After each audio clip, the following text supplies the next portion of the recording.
Hi Jason Slenders, welcome back to Jason Translation YouTube channel. So, I'm coming back to you with a new video. Oke, kalau Jason mau bilang, kita semua mau memiliki kemampuan untuk berbicara bahasa Inggris seperti halnya native speakers. Everybody wants that. Dan satu hal yang perlu kita pahami bersama-sama bahwa entah dalam bahasa asli atau bahasa asing, untuk segala keperluan, kita sering sekali mengalami masalah dalam berkomunikasi, yaitu bagaimana sebenarnya berbicara tanpa harus menyisipkan speech block atau kesulitan dalam mengungkapkan ekspresi. Apa itu speech block sebenarnya? Jadi, speech block itu situasi di mana aliran udara dari sistem pernapasan kita itu tidak bisa sepenuhnya keluar saat berbicara. Hal ini disebabkan oleh sistem kerja otak dalam memproses kata atau simbol yang ada dalam pikiran kita yang kemudian beradaptasi dengan produksi suara. Jadi ada ketidaksinkronan antara pikiran kita dengan lidah kita. Sebagaimana orang awam tahu, suara bahasa Inggris sedikit berbeda dengan bahasa Indonesia, ditambah dengan tulisannya juga sedikit berbeda.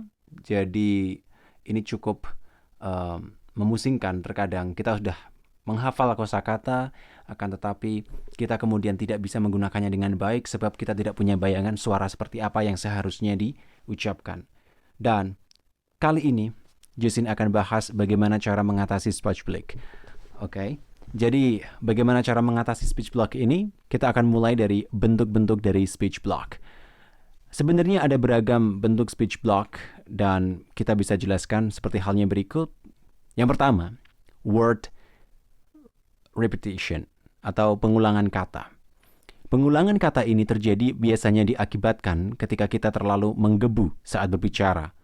Dengan kata lain, kita memaksakan berbicara cepat sedangkan alat produksi suara kita yaitu lidah belum terbiasa dengan kata-kata yang mungkin ingin kita ucapkan. Sehingga word repetition ini seringkali membuat kita kehilangan konsentrasi saat berbicara. Contohnya adalah please, you turn off the air conditioner. This is one of the speech block.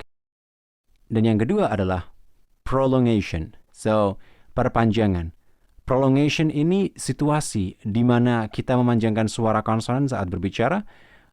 Hal ini terjadi biasanya ketika kita sedang dalam posisi mengambil aba-aba, kalimat seperti apa atau ide seperti apa yang mau kita ucapkan selanjutnya. Tapi kita udah terlanjur bersuara seperti itu. Contohnya adalah sometimes we argue and I'm really lost. Dan yang ketiga adalah block atau berhenti.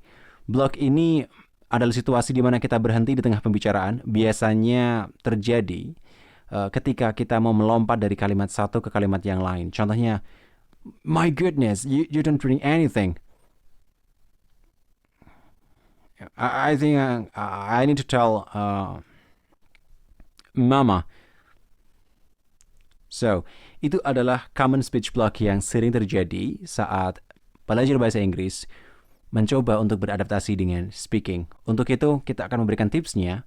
Yang pertama adalah, jika kamu tidak terbiasa dengan berbicara cepat, jangan sekali-kali memaksa berbicara dengan cepat. Akan lebih baik jikalau kamu berpikir terlebih dahulu, ide, lalu kosakata seperti apa yang ingin kalian gunakan. Katakanlah, kalau memang kecepatan itu mengukur kelancaran, itu sebenarnya salah. Karena fluency itu mengukur seberapa kita bisa mengungkapkan ide itu dengan nyaman, kita menggunakan bahasa Inggris itu dengan nyaman, tanpa ada rasa keraguan, itu disebut sebagai fluency. Jadi, berbicara dengan cepat itu bukan satu hal yang membuat bahasa Inggris kita keren. Akan tetapi, berbicara bahasa Inggris dengan jelas dan apa yang kita sampaikan tersampaikan sepenuhnya, itu yang disebut sebagai good or better English. Daftar sekarang juga program fundamental dari Jason Online English Course. Program yang akan membantu kamu belajar bahasa Inggris benar-benar dari dasar. Dengan mengikuti program ini, kamu akan dapatkan berbagai macam benefit, mulai dari waktu, sistem belajar, dan juga tutor yang berpengalaman. Tunggu apa lagi? Karena kamu butuh belajarnya saat ini, maka daftar sekarang juga. Info ada di bawah, cek deskripsi. See ya! Yang kedua, Jika memang kamu suka tantangan berbicara dengan menggunakan kata-kata baru, pastikan kamu tahu sebagaimana pengucapan yang benar atau pronunciation-nya. Sebab, bila kita tidak yakin dengan cara pengucapannya, ini akan menghambat alat produksi suara. Jadi, saran dari kita adalah ketika kamu menemukan kosakata baru, jangan hanya melihat tulisannya saja, melainkan juga kamu cek bagaimana pengucapannya. Hal ini akan menuntun kamu. Tambah bagus lagi, kamu lihat contoh kalimatnya dalam konteks. Karena terkadang satu kosakata itu memiliki sinonim dan penggunaannya yang berbeda. So, jangan sampai salah. Selanjutnya yang ketiga, tips yang bisa kita berikan adalah biasakan berbicara dengan bahasa yang lazim kamu gunakan. Jika kamu terbiasa dengan kata-kata yang sering kamu pakai dalam bahasa Indonesia sehari-hari, ya kamu gunakan aja itu. Itu akan lebih mudah dalam mengkombinasikan kata-kata tersebut ke dalam konteks.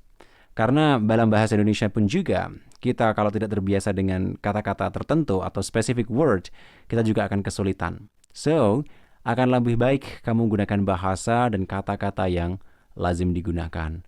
Dan, menggunakan kata-kata yang super duper weird, yang keren, itu juga belum tentu ya orang lain memahami. Jadi alangkah baiknya kita gunakan kosakata yang dipahami oleh orang lain atau at least circle yang ada di sekitar kita. Itu akan lebih baik. Yang keempat, pahami bahwa berbicara lancar bukan berarti cepat. Yang terpenting ialah berbicara dengan nada, ritme, dan artikulasi yang jelas. Artikulasi, kalau kita tidak terbiasa dengan cara berbicara yang cepat, maka seringkali artikulasi itu meleset. Dan kalau artikulasi itu meleset, ya stress word-nya jadi kelewatan, lalu kemudian rimanya, ritme dari nadanya juga menjadi tidak beraturan, maka ini tidak baik. So, pahami itu ya. Kelima, ya, kita hampir tidak bisa terhindar dari speech block, terutama saat berada di momen tertentu.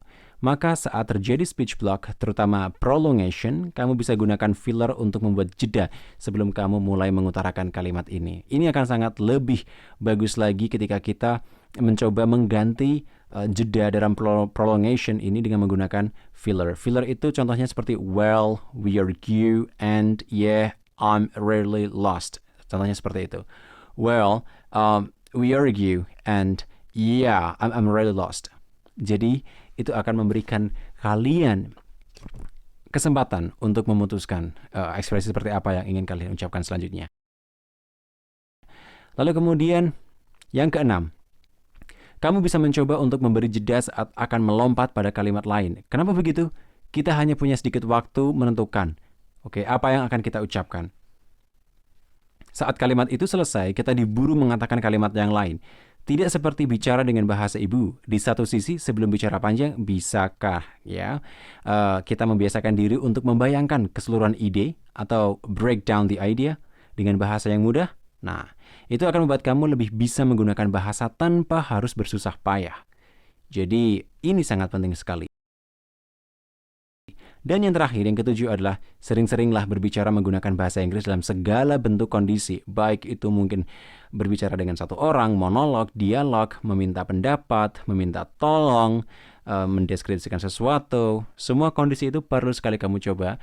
Ketika kamu memahami konteksnya, maka kamu akan menemukan beragam bentuk ekspresi sehingga ketika kamu mempelajari ekspresi tersebut, kamu tinggal mencari padanan grammarnya. Sehingga belajar grammar itu lebih aplikatif daripada hanya sebatas teori. Oke?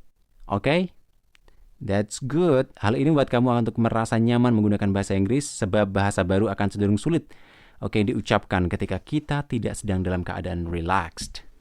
So, itu adalah beberapa tips agar kalian tidak mengalami speech block dalam berbicara. Dan semoga video ini membantu kamu. Kita akan mencoba untuk memberikan tips-tips yang lainnya sehingga bahasa Inggris kamu bisa lebih baik lagi. So, itu saja. Kita akan ketemu lagi di video yang lain. See you international and sociable people. Bye!